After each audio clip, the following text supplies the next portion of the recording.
The sun was beginning to set over the quiet suburban neighborhood, casting long shadows over the neatly manicured lawns and white picket fences.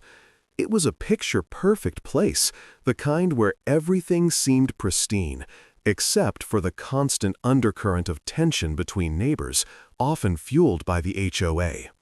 For years, our neighborhood had been controlled by the infamous HOA board, a group of self-appointed neighborhood watchdogs who took it upon themselves to micromanage every detail of our lives.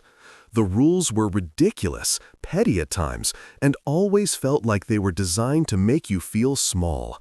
But none were as notorious as Carol Simmons.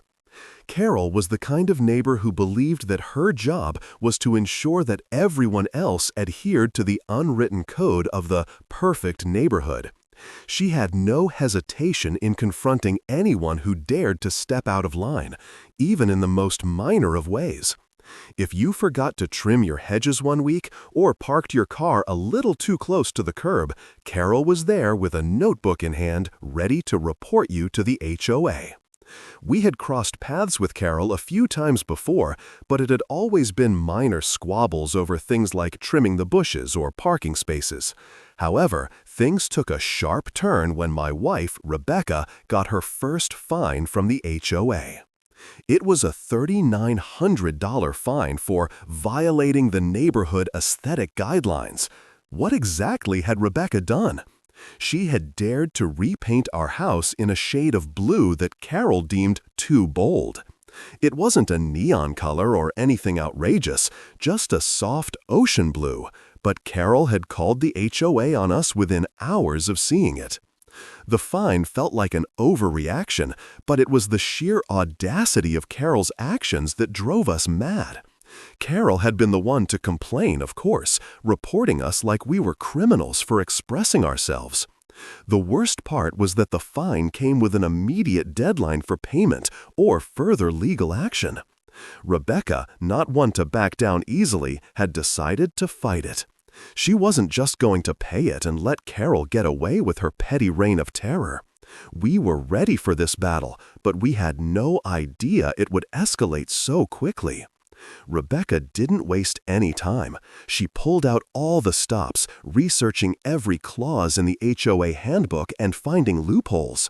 She hired a lawyer to fight the fine, and they quickly discovered that the entire process had been rushed through. Carol had made the complaint, but no proper notice had been given, and the fine had been issued without the required formal warnings. It felt like a victory, but the fine still stood. And that's when Rebecca decided to take it a step further. She wasn't going to let Carol get away with making our lives miserable anymore. She was going to turn the tables. The next time we saw Carol, she was walking her poodle, which she always did at exactly 7 p.m. every evening. It was like clockwork.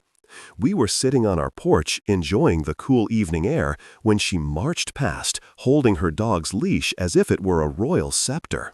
She shot us a glare, the kind that felt like it could freeze fire.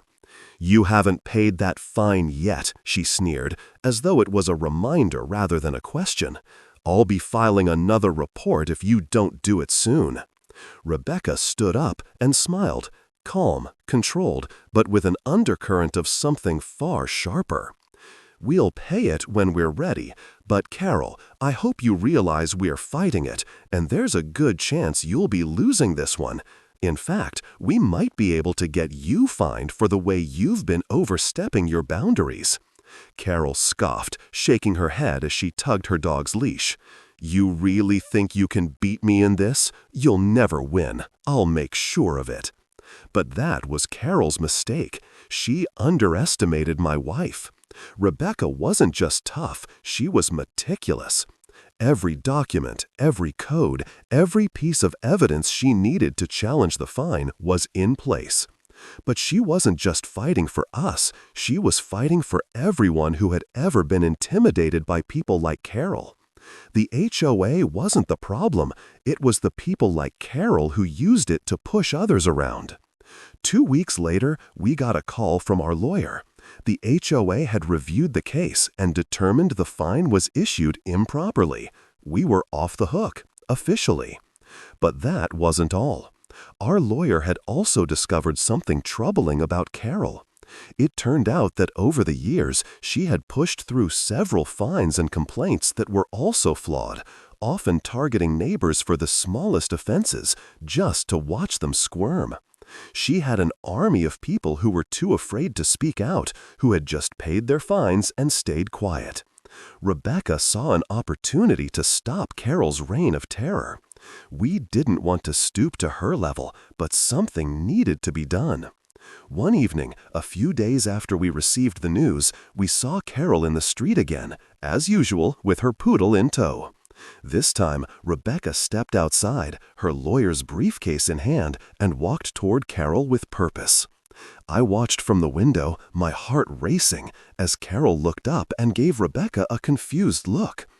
"What's this?" she asked, eyeing the briefcase. "You think you can come and lecture me now?" "No, Carol," Rebecca said, calmly, but with a steel edge in her voice. "I'm here to make sure you understand just how badly you've been abusing your position on the HOA board. I'm here to let you know that we've uncovered your little pattern of intimidation. We've got a case ready to go, a class action lawsuit against you and the HOA." Carol's face went pale. She opened her mouth to say something but stopped herself. She looked down at the briefcase, then back at Rebecca. "You wouldn't dare?" she muttered, her voice suddenly unsteady. Rebecca smiled. "Oh, I would, and I will. We've got the evidence, Carol. You've been using your position to bully and threaten people, and we're going to make sure the entire neighborhood knows what you've been doing. People will start asking questions, and they'll want answers." Carol stood frozen, her hand still gripping her dog's leash. For the first time in years, I saw Carol reduced to nothing more than a petty, terrified figure scrambling to hold on to her power. I'll take this to the board. You can't do this," she stammered, but the confidence in her voice had vanished, replaced by fear. "No, Carol," Rebecca said, her voice softer now, almost pitying. "You've already done enough. It's time for this to end." With that, Rebecca turned and walked back into the house. Carol remained there, staring at the ground, her dog still pulling at the leash. It was a strange moment, seeing her so broken. Over the next few weeks, the atmosphere in the neighborhood shifted. News of the lawsuit started to spread, and before long, several other neighbors who had been too afraid to speak out came forward with their own stories. It turned out that Carol wasn't just the problem. The whole HOA needed a shakeup. It wasn't just about the fine anymore. It was about standing up to someone who thought they could rule the neighborhood with an iron fist. Carol's position on the HOA board was quickly questioned, and soon enough she was voted out, just like that. The power she had used to control everyone was gone, and it felt like the entire neighborhood breathed a collective sigh of relief. As for us, we didn't get the $3,900 back. It was a battle we had fought, but we couldn't erase the stress or the humiliation of being harassed over something as trivial as the color of our house. But we got something far more important, a sense of justice. We knew that the fight wasn't just about one person or one fine.